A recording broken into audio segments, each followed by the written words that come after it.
Good morning.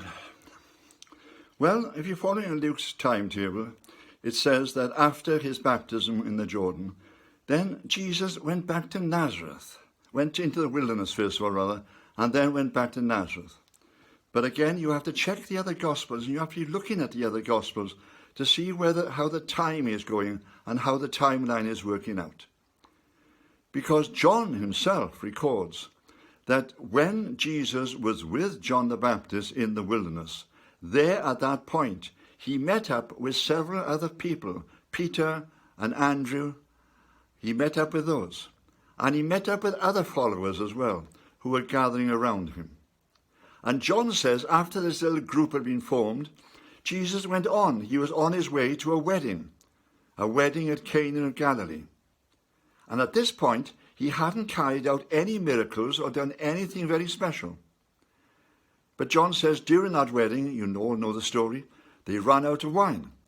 And Jesus tells them to fill up the great water carriers that were there, and then to dole it out to the people, the best wine that they'd ever tasted.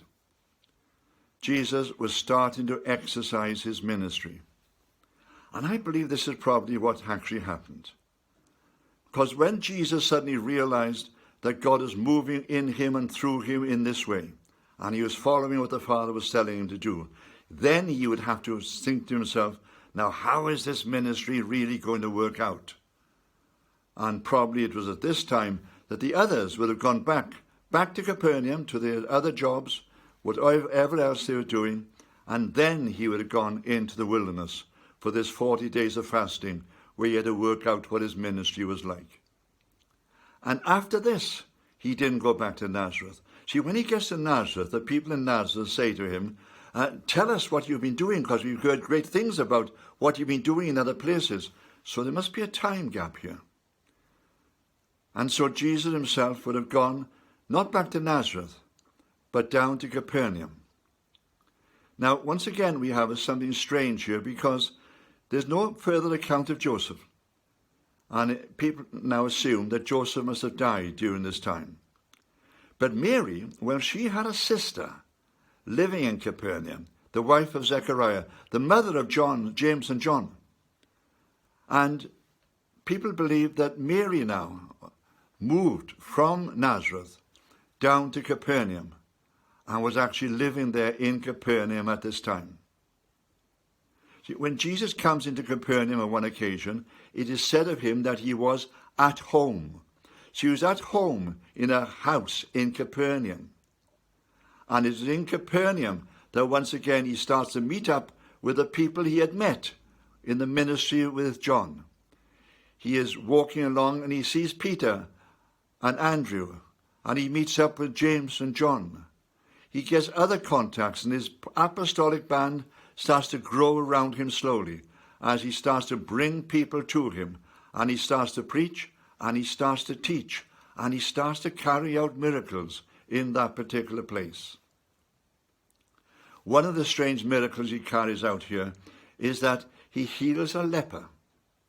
Now, this is very strange. We don't understand it, because today, of course, we know leprosy can be cured with a simple antibiotic. If it's caught early enough, people can have amazing recovery from it. But in those days, no one was ever healed of leprosy.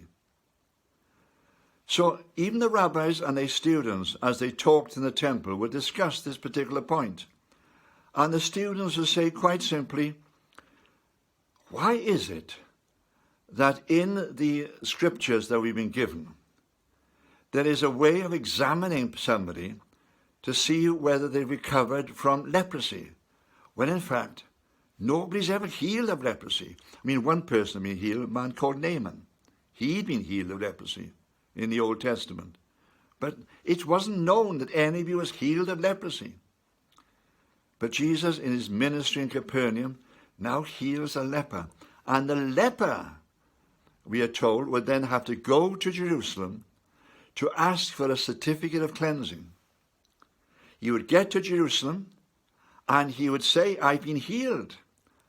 And the people there in Jerusalem, those who had the medical profession, would say to him, when were you diagnosed with leprosy? And he'd tell them. And how do you get healed?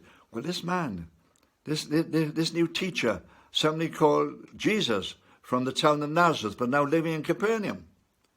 You know, he said to me, you are healed, and I've been healed. Look, the leprosy has left my body.